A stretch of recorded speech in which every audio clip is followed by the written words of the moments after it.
The wreck and the discovery.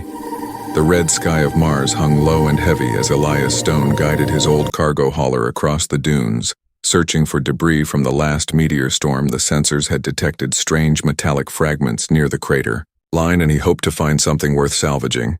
His ship was slow but sturdy, a human design made to survive storms and radiation.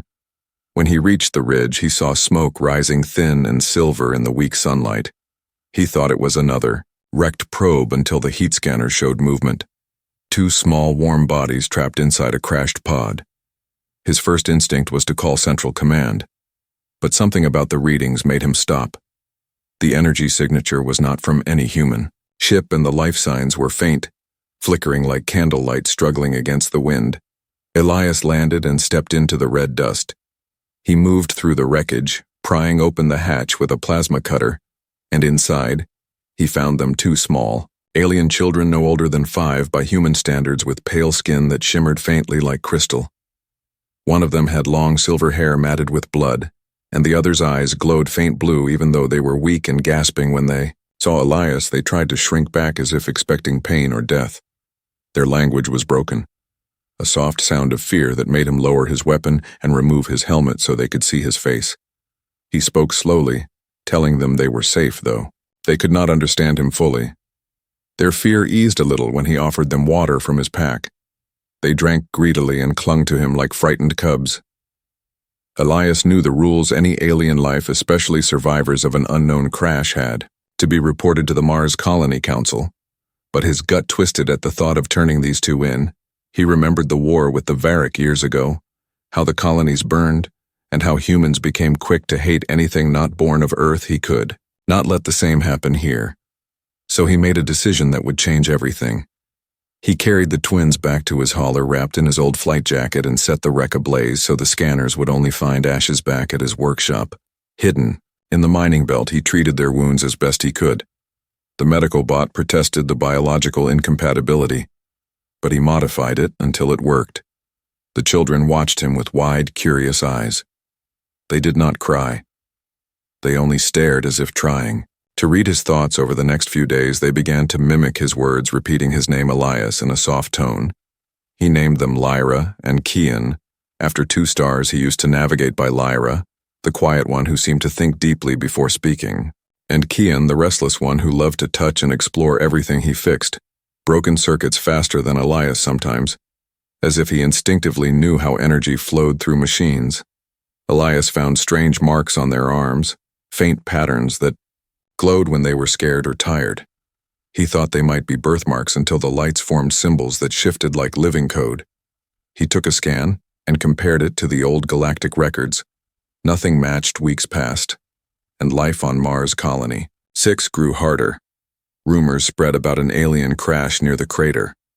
Some miners claimed to have seen shapes moving at night. Elias began keeping the twins hidden under the workshop floor. During inspections, he taught them to stay quiet when the patrols passed, and at night he told them stories of Earth, blue skies, oceans, forests, things they had never seen. They listened in awe. Lyra often asked if humans feared the dark. Elias said sometimes, but they also made light out of it that seemed to comfort. Kian liked to climb onto the roof and watch the stars. He asked if their home was up there somewhere. Elias told him maybe, and if it was, then one day they would find it together. One night, the twins woke screaming, their eyes glowing bright white. Elias rushed in and saw their marks burning like fire. Lyra's voice trembled as she spoke words not her own. It sounded like a message from far away, an alien tongue mixed with static when it ended. She fainted, and Kian whispered that she saw a city burning and a crown falling into the sea. Elias realized the marks were not just random. They were a crest, some kind of royal seal perhaps, and the message a warning or a memory. He scanned again and found the symbols matched fragments of an extinct empire known only from old alien ruins called the Zyresh Dominion. They were said to have ruled dozens of worlds before disappearing. Centuries ago, no one ever confirmed what happened to them. The next morning, as the sun rose red over the Martian horizon, Elias sat outside his hauler thinking about what he had done. He knew if Command ever found out, they would take the twins away, dissect them, or use them as bargaining chips with alien powers. But when he looked at their sleeping faces, he saw not enemies, not threats, only children who trusted him more than anyone in the universe. He decided to keep them safe. Whatever it cost, he began to teach them not just words but ways of survival.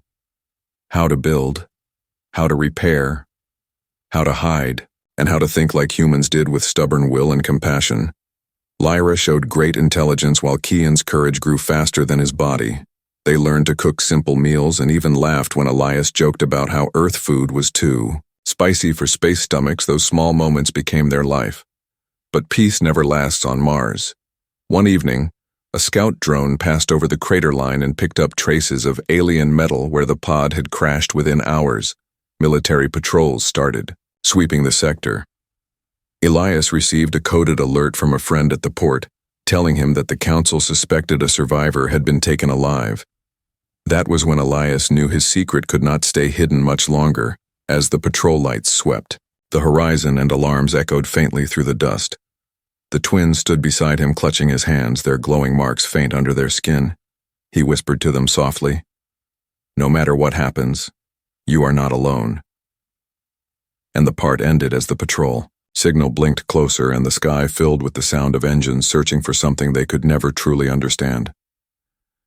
Children of two worlds, the patrol lights faded from the sky before dawn, but Elias did not sleep. He spent the night repairing broken panels and rerouting power to the underground shelter. The twins had grown quieter since the soldiers began searching the colony. Lyra asked what would happen if the patrols found them. Elias told her softly that humans could be cruel when afraid, but that not all humans were the same. Kian sat near the viewport watching the distant glow of Mars City. He said the world looked angry, and Elias could not disagree. Mars had always been a hard place. Red dust storms, iron air. Thin hope yet. Humanity stayed and built domes and factories because that was what humans did. They endured. Lyra and Kian were learning that too. They copied his speech faster now, speaking in short sentences full of curiosity. Their laughter echoed through the workshop and reminded him of a life he had lost long ago when he had a daughter before the war. Before the hatred, he taught them to repair drones, to fix water lines, to pilot small crawlers, and to recognize human patrol signals. Kian loved speed and often pushed machines to their limits. Lyra preferred to learn about patterns and frequencies. She would stare at screens and whisper that the world sang in colors. Elias began to suspect her mind worked beyond human sense. Sometimes she spoke words in a language unknown, and machines around her flickered like candles in wind. He did not know whether to be afraid or amazed. Life in hiding forced Elias to trade in secret. He had a friend named Dr. Anya Ree, a biologist who had once served in the Stellar Guard. She owed him a favor and she agreed to help without questions. She tested a blood sample and returned pale, saying that the twins were not simple aliens. Their genes were spliced with something ancient, something royal. Elias remembered the glowing symbols on their skin, and his stomach twisted when Anya told him the patterns matched royal crests found in ruins on Titan from an extinct empire, the Zyresh Dominion, the same name that had haunted his research logs for weeks. The twins grew stronger each passing day and their powers deepened. Lyra could sense emotion like temperature. She knew when Elias was sad or tired. Kian could fuse with machines, his skin sparking faint light whenever he touched control panels. Sometimes the two would hum together and power would flow through the walls without cables or generators. Elias warned them to hide those gifts, because humans feared what they did not understand. But secrets never stayed buried long. A miner who worked nearby saw strange lights from Elias's workshop one night and reported it. The colony authority sent inspectors who demanded to search the premises. Elias smiled, played dumb, and stalled them long enough for Lyra and Kian to hide under the cargo bay floor. The inspectors left, but not before planting a listening device which Kian later found and crushed with his small hands. After that, Elias decided it was time to move deeper into the old terraforming tunnels beneath the colony. Abandoned since the first storms, those tunnels were dark and dangerous. But they offered safety. No human patrol dared to enter the unstable ground. Before leaving, Elias recorded a false signal, making it seem like the aliens had fled toward the northern craters that would keep the soldiers chasing shadows while he and the twins vanished underground. Life in the tunnels was rough cold air, flickered lights. No food except ration bars, but there they built something new. Lyra turned old mining sensors into lamps. Kian hacked oxygen filters, and Elias mapped the roots like veins of a body together. They made a home in the dark where fear could not find them. It was there that the twins began to dream strange dreams. Lyra often woke crying, whispering about fire and silver towers collapsing. She said there were voices calling her name from beyond the stars. Kian dreamed too. But his dreams were full of faces he did not know, faces that begged him to come back. Elias listened to their stories and realized these were not ordinary dreams. They were memories from before the crash, fragments of a royal past. The twins were not just refugees. They were heirs to something vast and forgotten, and whoever had destroyed their world might still be looking for them one day while scavenging for supplies in the outer tunnels. Elias met his old friend Captain Ree. Again, she brought news that chilled him. The Stellar Guard had intercepted alien transmissions, not human code, but something. Ancient matching signals from before the last Galactic War. Those transmissions mentioned 2 lost heirs and a traitor who hid them in forbidden space. Elias pretended to be surprised, but Ree knew him too well. She looked into his eyes and asked if he knew anything. He hesitated, then told her the truth, showing her the children instead of reporting him. She knelt before them in awe and swore to protect them. She told Elias that if Command learned the truth, they would seize the twins as bargaining tools to gain power among alien factions, but if they truly were royal heirs, there might be a chance to unite scattered species through them. She promised to bring information quietly and keep the guard off his trail over the next few weeks. Ree sent coded updates through old smuggler channels. She learned that other alien groups were searching 2 bounty hunters, mercenaries, maybe even assassins. The children were not just survivors. They were the last bloodline of a fallen empire, and whoever controlled them could claim its legacy. Elias knew he could not keep them hidden forever, but he also knew they were safer with him than in the hands of those who saw them as weapons.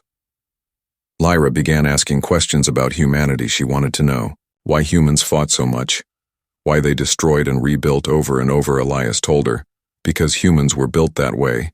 They fell, they rose, they learned, they loved, and sometimes they made mistakes. That was what made them human. Kian listened quietly and then said, maybe we can be both. Maybe we can be like you and like us. Elias smiled and said, maybe that is what the universe needs. But peace shattered again.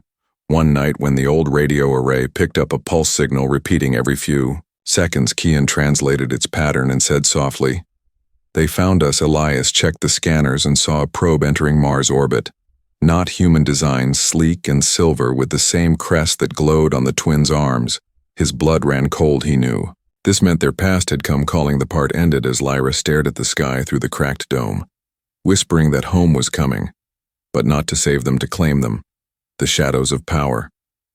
The pulse from the alien probe echoed across the comm, a raise like a heartbeat that would not fade. Elias knew the sound meant the hunt had begun. The probe circled Mars, scanning every colony and outpost, its silver hull reflecting sunlight like a silent predator waiting for a signal from below. He had taught the twins how to hide their presence by masking heat and electromagnetic traces. But this was different. This was a machine designed to find its own kind. Lyra sensed its presence before the instruments did, her eyes glowing as she whispered that something familiar watched from above. She said it felt like family, but cold and wrong. Kian touched the control screen and the lights around him flickered. As if the machines were afraid, Elias placed his hand on the boy's shoulder and told him to stay calm. Fear was a weapon, and they could not afford to show weakness. They moved deeper into the tunnels, taking only what they could carry. Elias loaded a crawler with food, water, and tools, while the twins carried data drives and the fragment of the crashed pod which still hummed faint energy. They had never understood its purpose until now. When Lyra held it, the markings lit in rhythm with the probe above it was a key not to open doors, but to awaken memories and connections hidden. In their minds, Elias realized the device was transmitting faint signals, and quickly shielded it with scrap metal to prevent detection. They traveled through tunnels so old that maps no longer matched the real paths. The air was thin and smelled of rust and dust, but the children did not complain. They were used to hardship as they rested near a collapsed shaft. Elias decided to tell them the truth about the galaxy outside. He explained how humanity had struggled for centuries to be accepted. Among the stars, how fear of aliens still ruled most governments after the wars. He said that many humans saw aliens as monsters, and that was why he had hidden them. He wanted them to know that Earth was not perfect, but it was capable of love and mercy. Lyra listened quietly, her face thoughtful, while Kian asked why people hated what they did not know. Elias smiled sadly and said, "Because it is easier than trying to understand," and that answer seemed to stay with them. The probe signal grew, stronger over the following days. Sometimes Elias caught glimpses of light through cracks in the rock, distant but deliberate. He knew the aliens were triangulating the source. He and the twins began to move only at night using old mining drones to create decoy heat signatures far from their real path. One evening, while checking power levels, Kian managed to intercept part of the alien transmission. His eyes widened as he translated the ancient code. He said the message was not a search order, but a command calling for the return of royal blood to restore a throne and punish the betrayers. Elias realized with dread that the aliens were not just searching, they were reclaiming heirs and erasing witnesses. The twins were not fugitives, they were symbols of power. Lyra began to recall more of her past. She described flashes of towering halls and armies, kneeling a crown made of light, and a man's voice telling her to run. Kian remembered the same voice shouting their names as explosions shook their home. He said the last thing he saw was the sky turning white before everything went dark. Elias knew these fragments were real memories, and that meant someone out there remembered them too, and would never stop searching. They reached an old transport hangar buried beneath the dunes where Elias kept an ancient shuttle too old for war, but strong enough to fly. He planned to use it to leave Mars and reach the Belt colonies where no government had control. But before they could power the engines, the sound of boots and metal rang through the corridors. Soldiers of the Stellar Guard had found the tunnel entrance. Someone had betrayed them. Elias ordered the twins to hide while he faced the intruders. He stepped into the open, holding his hands up, pretending to be a scavenger. The soldiers shouted at him, demanding to know where the alien children were. One of them aimed a weapon and fired, missing on purpose. Warning him, Elias saw the insignia of the guard and recognized one of them, his old comrade, Captain Ree. She hesitated when their eyes met, her expression torn between duty and loyalty. Before she could speak, a blast shook the tunnel, dust and fire rolling through the passage. The alien probe had found them and released drones to finish the job.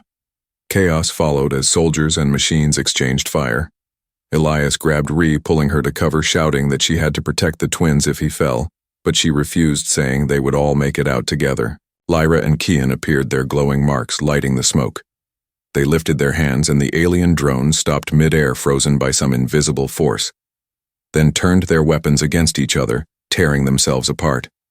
The soldiers stared.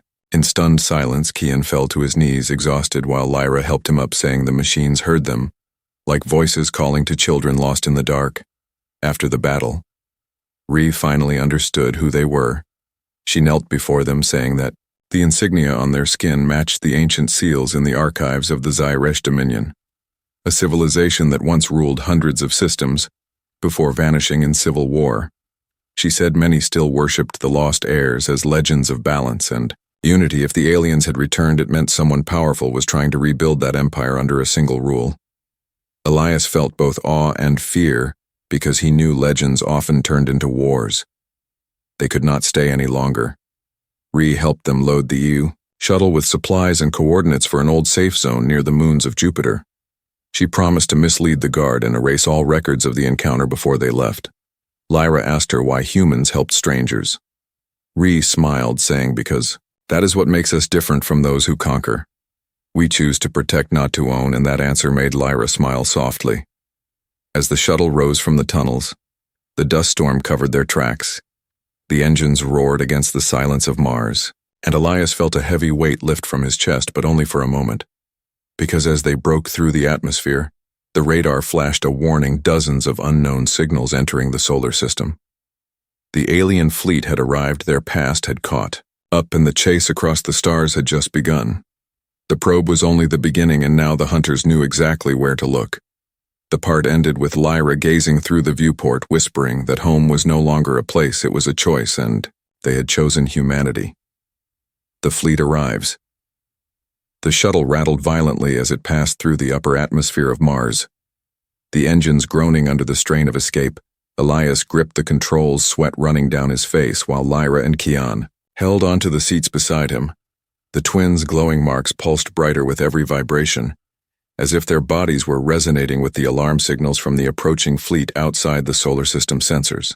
Screamed with warnings, unknown ships of vast size entering orbit, at speeds impossible for Earth technology. The display flickered, showing hundreds of craft, silver, black, and angular, each one aligned in formation, and each one scanning for the children. Elias whispered to himself that they had no chance of hiding now, but he could not give up, not when their lives depended on him. Lyra pressed her hands against the hull and closed her eyes, focusing as if she could sense the ships outside. She murmured their shapes and motions to Kian, who adjusted the shield settings on the shuttle. Their combined powers created a faint bubble of interference around the small craft that caused the fleet's scanners to hesitate. But the effect was temporary, and the fleet was patient and relentless. Elias knew they had to reach the far side of Luna, where the tunnels and abandoned facilities offered cover, and if he timed it correctly, they might find a small smuggler ship hidden in the old hangars there.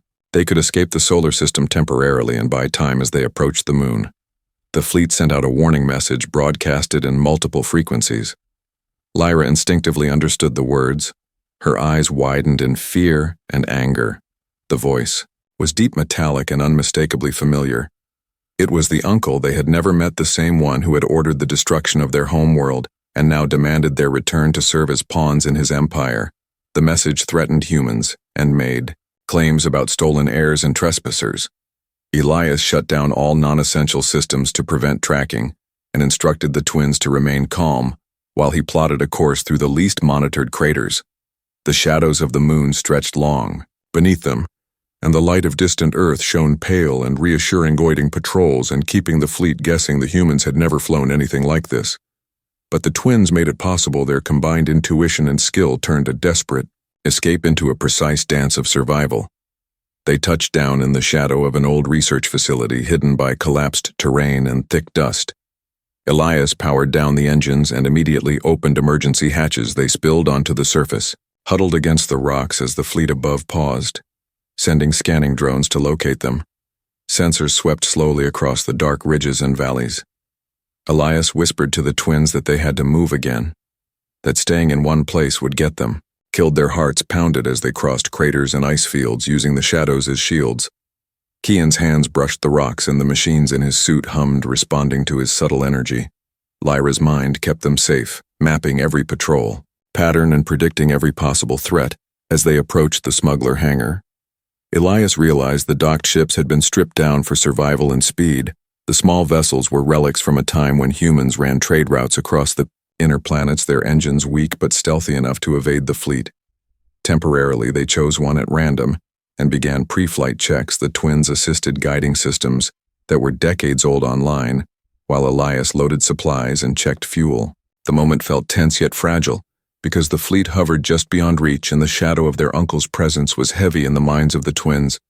Lyra looked up at the stars and said she could feel him watching her, as if his will extended across the vacuum of space, trying to claim her. The words sent shivers down Elias's spine, because he knew she was right. Before departure, a sudden tremor shook the hangar. Alarms blared and lights flickered. Kian had detected a gravity pulse emanating from the fleet. The flagship had descended closer to Luna and deployed a magnetic field that threatened to disable their vessel. They had seconds to react.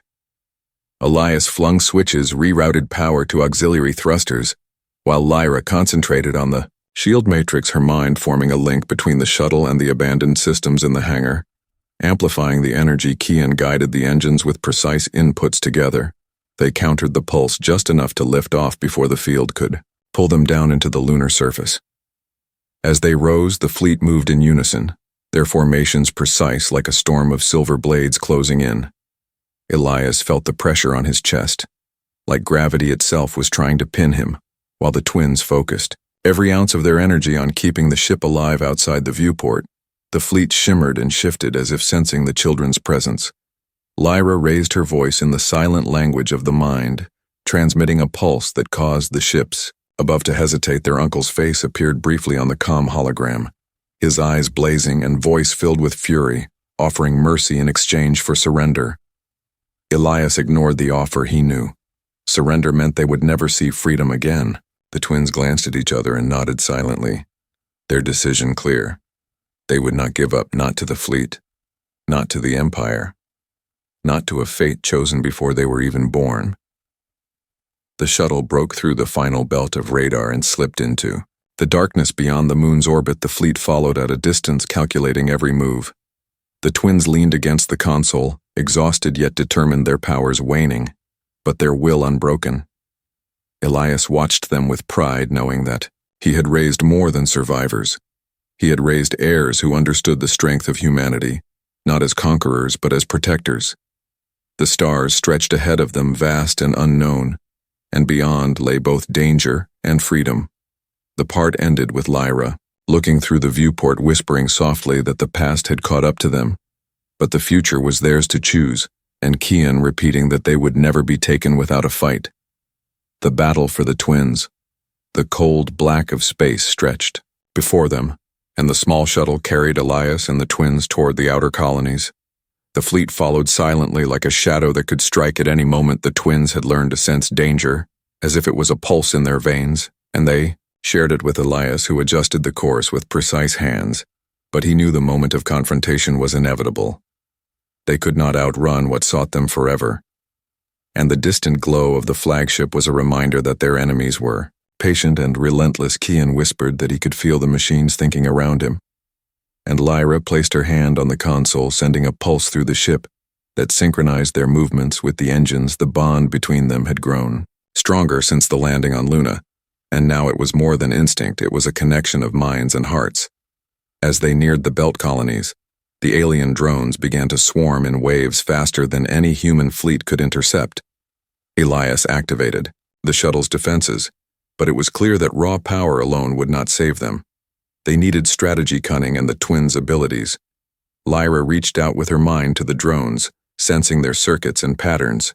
She whispered instructions to Kian, who manipulated the systems with deft fingers, overriding commands, causing the drones to hesitate, spin into each other, and fall in pieces into the void. Their combined effort created openings for Elias to maneuver the shuttle into hidden asteroid fields where the fleet's sensors faltered and the shadows of space became allies. The twins' powers grew stronger as they faced each wave. Kian could feel the energy flowing through the metal of the shuttle and the drones alike bending currents to his will. Lyra tapped into the fleet's telemetric signals, predicting every move of the flagship itself, and she transmitted pulses that caused minor fluctuations in their formations.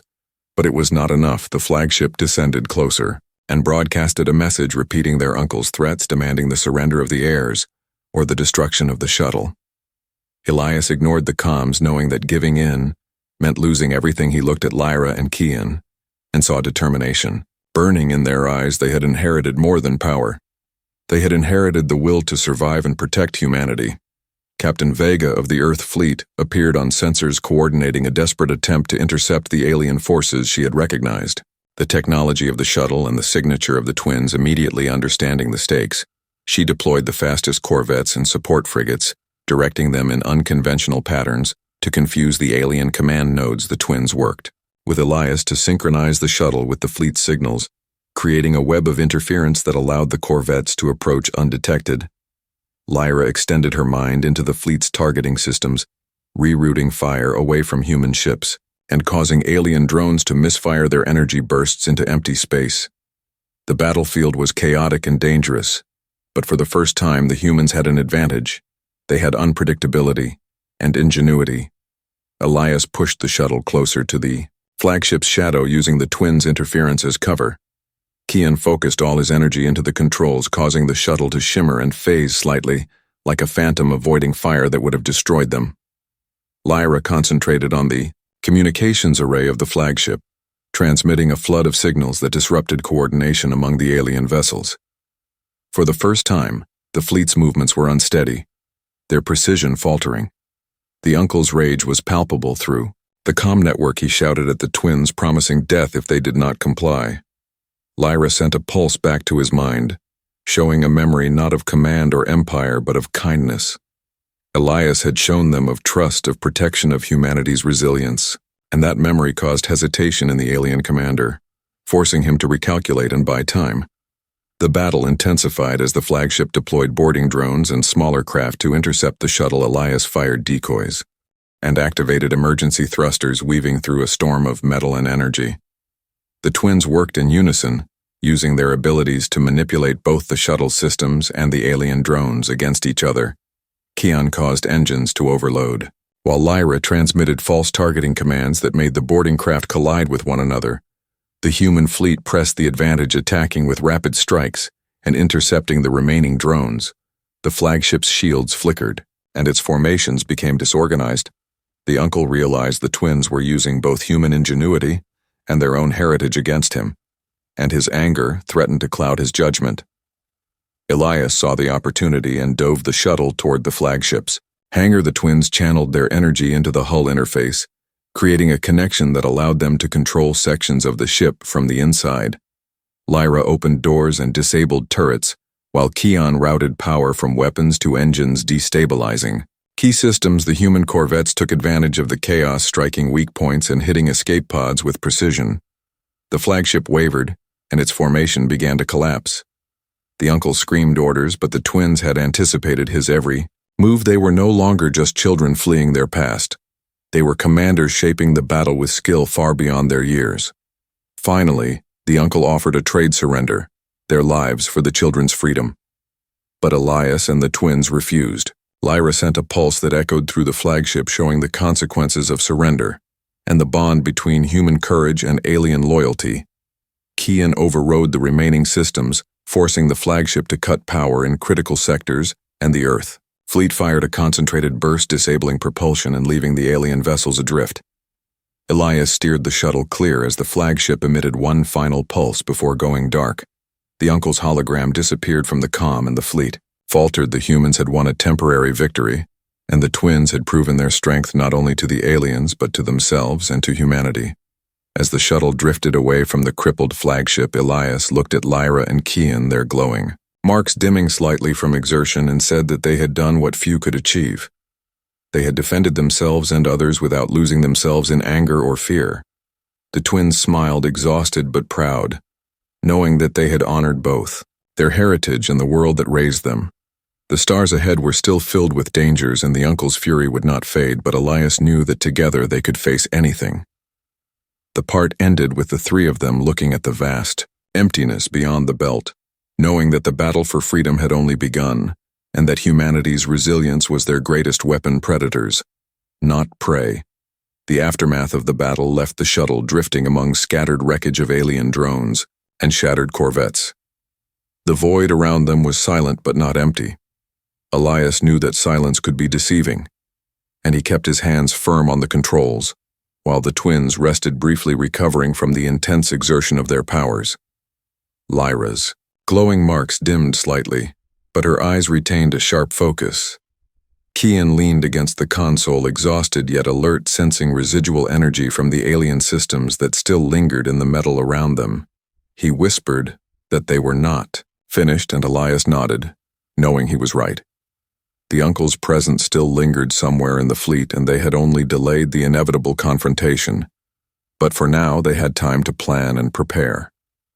The twins began to explore the shuttle's interface, scanning the disabled alien vessels.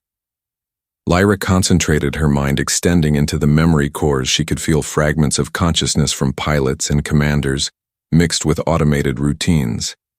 Their presence filled her mind like whispers. In a vast library, she transmitted this awareness to Keon, who synchronized it with the shuttle systems, creating a network of understanding between them. It was not complete control, but a shared cognition that allowed them to anticipate movement and predict attacks. Elias watched in awe as the children worked in harmony. weaving human ingenuity with alien instinct. They had become something beyond ordinary humans, or ordinary aliens.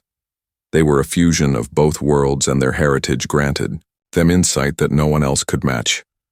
Captain Vega's fleet approached cautiously, signaling that they had regrouped and were ready to follow Elias's lead. The twins shared a glance and nodded, understanding that humanity and their alien heritage could work as one. Their plan formed in that instant.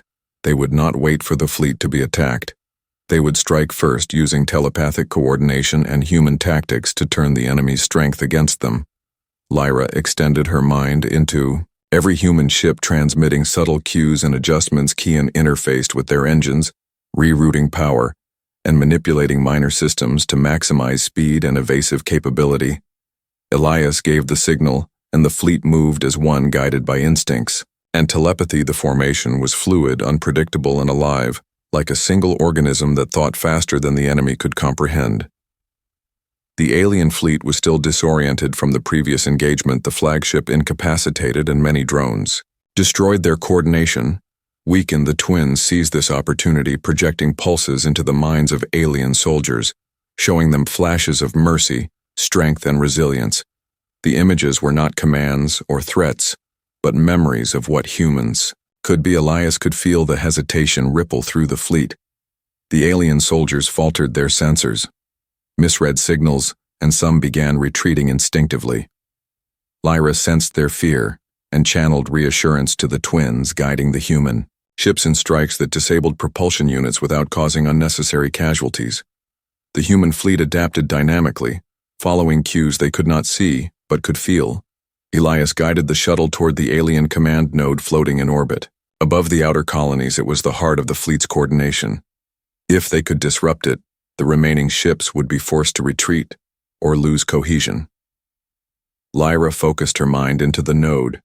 Kian connected the shuttle systems, amplifying the pulse through the interface. They created a resonance that disrupted communications throughout the fleet. Every ship became momentarily blind and uncoordinated. The human fleet pressed the advantage, attacking weakened vessels with precision, strikes, and forcing retreats. The uncle's anger echoed through the comm network, but his voice was ineffective. The twins' combined will and humanity's ingenuity had neutralized the alien edge for now. Elias watched as the humans and the twins orchestrated the battlefield, their movements perfectly synchronized yet independent. The aliens had never encountered an opponent that could anticipate their every action without being able to predict it. Lyra pushed further, sending waves of telepathic pulses into the alien nodes, causing soldiers to hesitate to question orders. Kian manipulated power grids on the ships, causing shields to fluctuate. The human fleet struck at these moments, exploiting the openings. The alien commander realized too late that the humans were no longer prey. They were predators in their own right, and that the twins were the axis around which this force moved. The uncle attempted a final concentrated attack, ordering the flagship to fire a massive beam into the human formation. But Lyra intercepted the targeting arrays, and Kian rerouted power to deflect the energy harmlessly into space. The beam dissipated, and the fleet staggered. With the node destabilized, the alien ships began retreating in confusion, some breaking formation entirely. The twins directed the human fleet to pursue only cautiously, ensuring that no lives were lost unnecessarily. Elias felt pride and relief wash over him. The twins had not only survived, but had turned the tide. Without resorting to cruelty, they had used their powers to defend and guide, not to dominate or destroy the will of others. Lyra looked at Elias, her eyes glowing softly, saying that humans taught her what it meant to protect, not to conquer. Kian smiled, adding that they were no longer hunted but hunters in their own way. Elias nodded, knowing that this lesson would shape them forever. As the fleet receded beyond the belts, the twins collapsed against the consoles. Exhausted yet fulfilled, the human fleet formed a protective perimeter around the shuttle and the debris of the alien vessels. Elias allowed himself a moment of rest, knowing that for the first time they had a clear advantage in the coming conflicts. The stars ahead were no longer just threats, they were opportunities. The twins had transformed fear into strength and uncertainty into strategy. They had proven that humanity's adaptability and compassion combined with their alien heritage could turn even impossible odds into victory. Lyra reached out one final time, sensing the remnants of the alien commander. The uncle was retreating into deep space, but the twins knew he would return.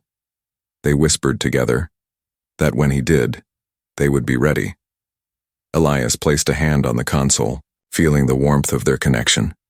The universe was vast and dangerous, but with the twins alive and the human fleet at their back, they were no longer prey.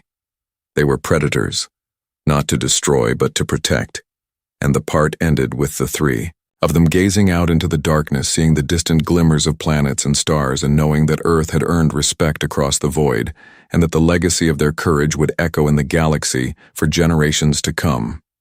The crown of 2 suns months passed after the final retreat of the alien fleet, and the solar system slowly returned to a fragile calm. The twins had grown stronger in body and spirit. Their powers still remarkable, but tempered by the lessons of humanity and the guidance of Elias. Their adoptive father, the Earth fleet, had repaired and upgraded their vessels and established patrols to prevent another surprise attack, while diplomats worked to forge a treaty with the remnants of the alien empire. It was clear that the twins' existence had changed everything, both in the eyes of humanity and among the scattered colonies of the stars. Lyra and Keon had become symbols not of fear, but of hope. The children who survived an empire's wrath and emerged not as victims but as leaders. They spent hours studying human history, learning how compassion could coexist with strength, how strategy and mercy could be allies and not enemies. Elias watched them carefully, teaching them not only about machines and tactics but about choices, ethics, and the importance of protecting those who could not protect themselves. He reminded them often that being heirs of an alien empire did not make them rulers of the universe. Only guides they were to use their power wisely, and always remember the world that raised them. Earth and the alien empire established a council where Lyra and Keon were recognized as co-heirs. The coronation was a ceremony of both human and alien. Traditions, a bridge between worlds, the twins wore symbols of their heritage, yet carried the humility of the humans who had protected and nurtured them. Their first act was to create an academy for young leaders from multiple species, teaching unity, courage, and empathy. It was a school where combat and strategy were balanced with ethics and cooperation. The academy became a beacon, attracting students from planets across human and alien territories, showing that strength without compassion was meaningless. Elias continued to guide the twins in private, teaching them practical skills and stories of human resilience. He reminded them of their victories and losses, and how each choice had shaped the outcome. He spoke often of sacrifice, courage, and the quiet heroism of ordinary people who had helped them survive the battles in space and on Mars. Without those unnamed individuals, their victories might have been impossible. The twins absorbed these lessons, understanding that leadership was more than power. It was responsibility, humility, and vision. Lyra often visited the observatory, watching Earth from orbit, her thoughts filled with memories of the Martian dunes, the tunnels beneath Luna, and the frantic battle through the belt. She could see the world she had come to love and the alien worlds that called to her heritage. She whispered softly that they were part of both, and that they had to honor each world equally. Keon stood beside her, feeling the hum of machines around him, the power he once used in battle now tuned to exploration and understanding. He smiled and said that the stars were vast, but they had found their place between worlds. They were no longer hunted, and they were no longer alone. The twins also visited the ruins of Mars Colony 6 and the old tunnels where they had hidden and fought the patrols. They walked silently, touching walls scarred by storms and conflict, remembering those who had helped and those who had been lost. Elias accompanied them, telling stories of human perseverance, of kindness and cunning, of hope even in despair. They placed a memorial in the tunnels engraved with the words that family is not born, it is chosen, and they vowed to build a school there for strategy, courage, and unity, so that the next generation would learn that survival was not enough. One must thrive and protect. As ambassadors, the twins traveled between Earth and their ancestral worlds, teaching that cooperation was stronger than conquest. That strength without empathy was hollow, and that leadership required courage tempered by mercy. The people of both species came to respect them, not because of their power but because of their vision and compassion. They listened to them because they had proven in battles and trials that they could see beyond themselves and act for the greater good. Elias sometimes watched from a distance, seeing the children he had raised grow into leaders who carried both his teachings and the lessons of the universe within them. One evening on the balcony of the academy, Lyra looked at the sunrise over Earth, and Kian beside her at the distant horizon of their homeworlds. They whispered together the words Elias had taught them, remembering the trials and victories that had shaped them. Family is not born, it is chosen, and in that moment they understood that legacy was more than crowns or titles. It was the courage to act with love and the wisdom to guide with honor the academy lights. Reflected in their eyes the glow of power tempered by compassion, the mark of true heirs who would lead not through fear, but through unity and understanding. Elias stood behind them, watching silently, knowing that his role was complete, yet ongoing. The children he had rescued had become something far greater than he had imagined. They were living proof that humanity's resilience could shape destiny even beyond the stars, and that compassion could coexist with power, and that even in a universe filled with hunters, humanity could rise to be predators, not to dominate, but to protect the innocent and inspire courage in all who witnessed their actions. The twins looked at the horizon together, knowing that the future was theirs to shape that. Earth and their homeworlds were no longer separate, but intertwined, that every life they touched could be strengthened by the choices they had made, and that even the darkest memories of war and loss could be transformed into wisdom and hope. They smiled at each other and whispered softly, "One last time. Family is not born. It is chosen." And in that moment, the sun rose over Earth and the alien worlds alike, marking the dawn of a new era for humanity and its adopted heirs, a legacy of courage, unity, and enduring hope that would echo across the galaxy for generations to come.